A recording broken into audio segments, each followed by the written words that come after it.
I want to welcome you to the Ask Jeff YouTube channel. Here's today's question.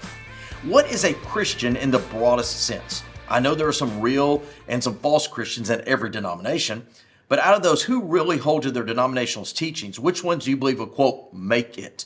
Just Baptists, evangelicals, Protestants, etc.? Great question. Forgive me for getting a little bit of humor out of it, but it's absolutely true. And one of the jokes that I've said is this, that some of us as a Baptist are going to be surprised to find some Catholics in heaven and some Baptists in hell. And that's absolutely the truth. And per the question, I think every denominational and or Christian title that is out there, you have those that are true believers and those that are not. And so the question is, quote, who's going to make it? Here's the beautiful thing.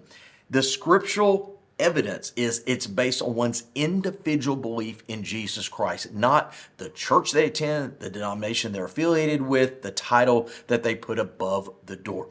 The Bible makes it very clear that we stand before God. Hebrews 9:27 says it's appointed unto men to die and to face the judgment. Not their denomination, not their church. It's not because of their pastor, whatever it may be. And so again, the question is, who's going to, quote, make it? Now, I'll pull back a little bit because I think I understand the intent of the question here. When we're looking at a variety of denominations or Christian groups, when we look at their doctrinal statements, do they or do they not align with the biblical message? Now, that doesn't mean that everybody in that group is either all good or all not good, but it will give you an idea if we're going to have more in a right relationship with God than not. So, for example, if we have a group whose doctrinal positions are contrary to faith in Christ alone for salvation, then you're probably going to have a pretty good percentage of those folks who are not really believers. If you have a group that advocates faith in Christ alone is sufficient for salvation, then you're probably going to have a higher percentage of it. At the end of the day, it is based on one's individual relationship and decision with Jesus Christ.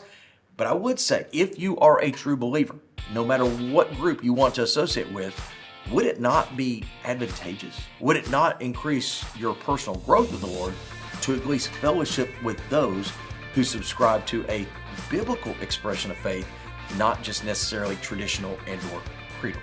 Just my thought, just my opinion. Great question. If you have one, send to askjeff.net.